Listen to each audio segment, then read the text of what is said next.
तो अमेरिका में मतदान का दिन है। भारतीय समय के मुताबिक आज शाम करीब 4:30 बजे से वोटिंग का प्रोसेस शुरू हो जाएगा। अमेरिका में राष्ट्रपति पद के लिए वोटिंग नवंबर के पहले मंगलवार को होती है। पिछले करीब 200 साल से ये परंपरा चली आ रही है। आज होने वाले मतदान के जरिए वोटर्स इलेक्टर्स को चुनेंगे। ये इलेक्टर्स दिसंबर में राष्ट्रपति चुनेंगे, लेकिन कल सुबह वोटिंग की गिनती के साथ ही रुझान मिलने शुरू हो जाएंगे। अमेरिका का अगला राष्ट्रपति कौन होगा, देखिए ये विशेष रिपोर्ट।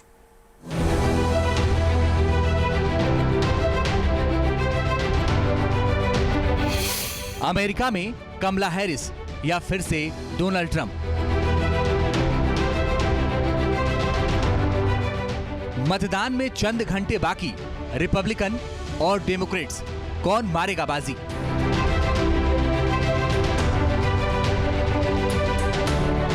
चुनावी सर्वे में किसको मिला ट्रंप कार्ड, कौन हुआ हताश?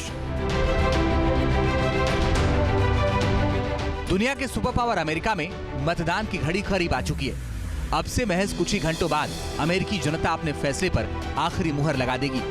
लेकिन इससे पहले रिपब्लिकन उम्मीदवार डोनाल्ड ट्रंप और डेमोक्रेटिक कमला हैरिस के बीच अंतिम और कड़े मुकाबले का दौर शुरू हो चुका है। Election day is Tuesday, November 5th.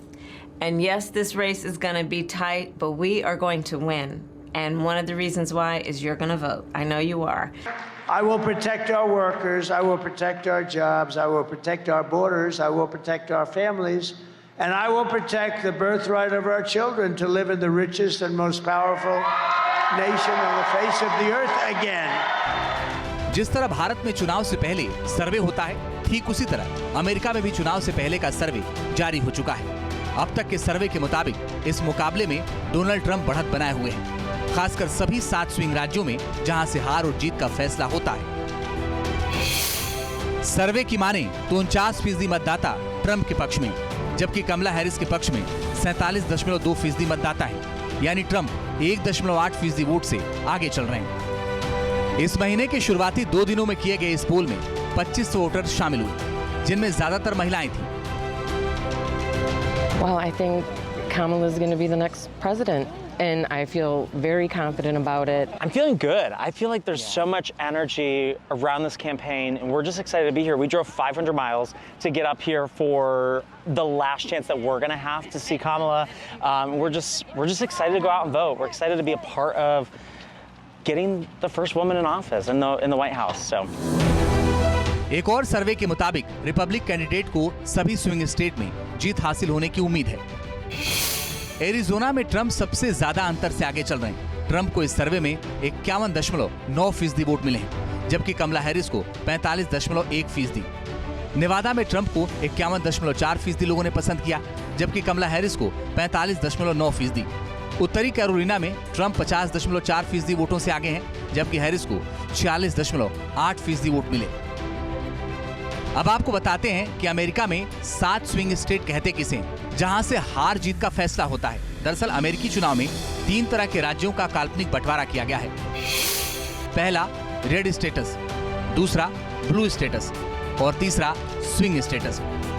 Red status वे हैं जहां साल 1980 से रिपब्लिकन लगातार जीतते आ रहे हैं, जबकि ब्लू स्टेटस वे हैं जहां 1992 से डेमोक्रेट्स जीतते आ रहे हैं। इसलिए माना जाता है कि इन राज्यों के नतीजों में कोई खास बदलाव नहीं होगा, लेकिन जहां के नतीजे चुनाव की तस्वीर बदल देते हैं, उन्हीं को कहा जाता है स्विंग स्टेट्स।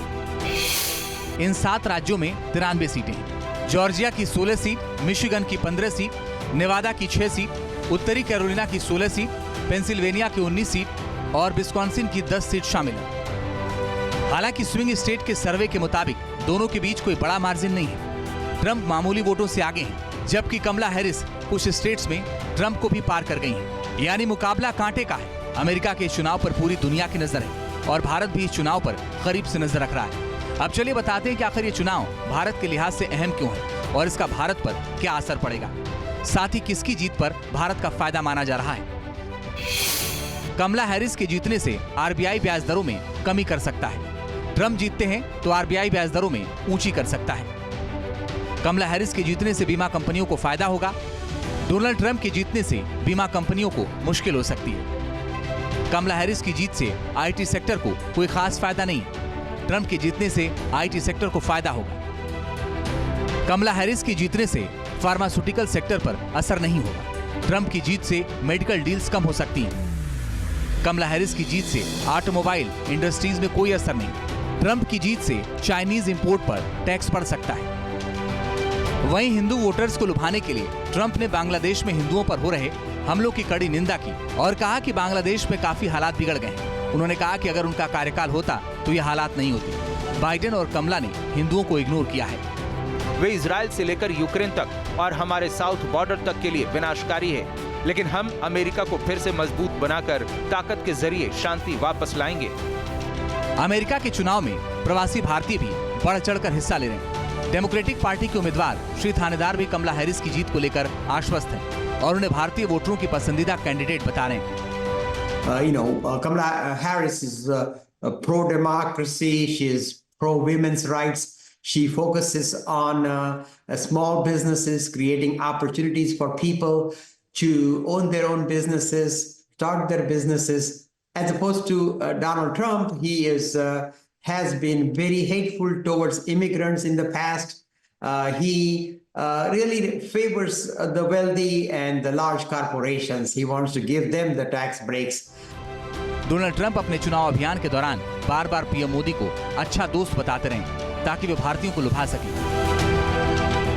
लेकिन ट्रंप व्यापार नीति को लेकर कड़ा रुख अपनाते हैं और भारत के लिए भी इसी कड़े रुख पर कायम रह सकते हैं। हालांकि ट्रंप के आने से एक फायदा हो सकता है कि अमेरिका भारत संबंधों में फिर से तेजी आ सकती है, जो कि हाल के दिनों में थोड़ा कमजोर हुआ है। Team news nation. News nation अब व्हाट्सएप पर खबरों के ताजा अपडेट के लिए न्यूज नेशन के इस QR कोड को स्कैन करें।